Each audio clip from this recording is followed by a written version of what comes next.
Hello, xin chào các bạn đã quay trở lại với review 5 phút.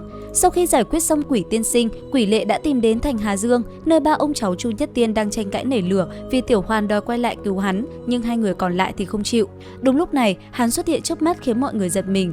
Vừa tới, quỷ lệ không chút vòng vo, hắn ngồi xuống, nhìn thẳng vào mặt Chu Nhất Tiên rồi lạnh giọng nói: "Ông rốt cuộc là loại người gì? Thổ đạo chi thuật mà đêm qua ông sử dụng đã thất truyền từ lâu, đó là đạo thuật của Thanh Vân Tử tổ sư. Ông và Thanh Vân môn có quan hệ gì?" Bị dồn vào thế bí, Chu Nhất Tiên hắng giọng, vẻ mặt trở nên nghiêm trọng lạ thường. Ông đáp: "Được rồi, chuyện đã tới nước này, ta cũng không giấu nữa. Thời trẻ, lão phu đây anh tuấn tiêu sái." Tiểu Hoàn và Dã Cẩu cũng nín thở lắng nghe, nhưng Chu Nhất Tiên bắt đầu kể lể một câu chuyện sáo rỗng về việc rơi xuống vách núi, nhặt được bí kíp võ công, khổ luyện thành tài. Nghe vậy, quỷ lệ lạnh lùng cắt ngang: "Vậy có phải ông muốn nói thổ đạo chi thuật đó ông học từ trong cuốn bí kíp kia không?" Chu Nhất Tiên gật đầu chắc nịch, đáp lại lão là ba cặp mắt tràn ngập hai chữ không tin. Đến nước này, quỷ lệ hiểu ra lão già này quyết không tiết lộ thân phận thật sự, hắn cũng không muốn ép nữa nên đứng dậy quay người rời đi. Chu Nhất Tiên gọi với theo: "Người muốn đi đâu?" Quỷ lệ chỉ đáp vỏn vẹn 4 chữ: "Ảo Nguyệt Động Phủ." Nghe đến cái tên này, lão già lập tức khuyên can hắn không nên đến đó vì nơi ấy có trận pháp ảo cảnh nguy hiểm vô cùng. Quỷ lệ chỉ lạnh nhạt đáp: "Đó là chuyện của ta." Thân hình hắn vừa biến mất thì bỗng nhiên một tiếng thét kinh hoàng vang lên, dòng người tấp nập trở nên hỗn loạn, yêu thú đã chính thức xâm nhập thành Hà Dương. Sáng hôm sau, con đường Sương Phủ dẫn đến Ảo Nguyệt Động Phủ xuất hiện hình bóng quỷ lệ. Cũng trong lúc này, tại Ngọc Thanh Điện, những tiếng tranh luận căng thẳng không ngừng vang lên. Nhận được tin đại quân yêu thú xuất hiện ở thành Hà Dương, đặc biệt có một con điểu yêu khổng lồ rất giống với Tu La điểu trong truyền thuyết, vẻ mặt Đạo Huyền chân nhân lập tức trở nên trầm trọng. Phổ Hoàng lẩm bẩm niệm Phật, Vân Dịch Lam trầm mặc thở dài. Lúc này đây, Đạo Huyền chỉ cúi đầu im lặng, gánh nặng của cả thiên hạ như đè lên vai ông. Ngay lập tức, ông ra lệnh cho tất cả đệ tử lập tức trở về phạm vi phòng thủ trong vòng 100 dặm quanh Thanh Vân Sơn. Nhận được tin, Tiêu Giật Tài nghi vấn hỏi: "Sư phụ, vậy bách tính trong thành Hà Dương phải làm sao?" Nghe vậy, Phổ Hoàng và Vân Dịch Lam đều im lặng, tỏ ý trao lại quyền quyết định cho Đạo Huyền chân nhân.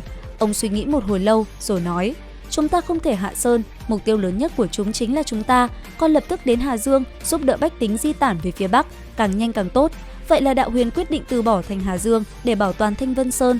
Quay trở lại với quỷ lệ, vừa đặt chân đến con đường đá tiến vào Ảo Nguyệt Động Phủ, hắn đã gặp một lão nhân lưng còng, tay cầm cây chổi cũ kỹ quét sân.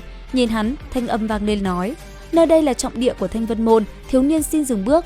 Quỷ lệ chẳng quan tâm đến lời nói của ông lão, hắn tiếp tục đi về phía trước. Thấy vậy, Vạn Kiếm Nhất lạnh giọng quát: "Đứng lại, ngươi muốn hoành hành ngang ngược, trước tiên phải bước qua xác lão phu đã." Trong chớp mắt, thân hình lão giả đã nhoáng lên, chắn trước mặt quỷ lệ. Một cuộc chiến long trời lở đất bùng nổ. Ngay cú va chạm đầu tiên, Vạn Kiếm Nhất đã kinh hãi tột độ. Ông không chỉ nhận ra Thái Cực Huyền Thanh Đạo mà còn cảm nhận được cả châm pháp Phật môn Đại Phạm Bản Nhược từ cây gậy phệ hồn trong tay quỷ lệ. Bị kích thích, Vạn Kiếm Nhất ngửa mặt lên trời cười lớn, hào khí ngút trời. Lão không dùng pháp bảo, tay không nhổ bật một cây tùng khổng lồ rồi dùng nó làm vũ khí. Ngay lập tức, thân hình cong cúp biến mất, thay vào đó là một chiến thần uy vũ, khí thế của ngày xưa quay trở lại. Lúc này đây, bóng cây ngập trời, kình phong như dao cắt, Vạn Kiếm Nhất hoàn toàn áp đảo quỷ lệ. Trong cơn cuồng phong, quỷ lệ nghiến răng chống đỡ, hắn điên cuồng bung sức mạnh phệ hồn, nhưng chỉ phá được một góc của cây tùng.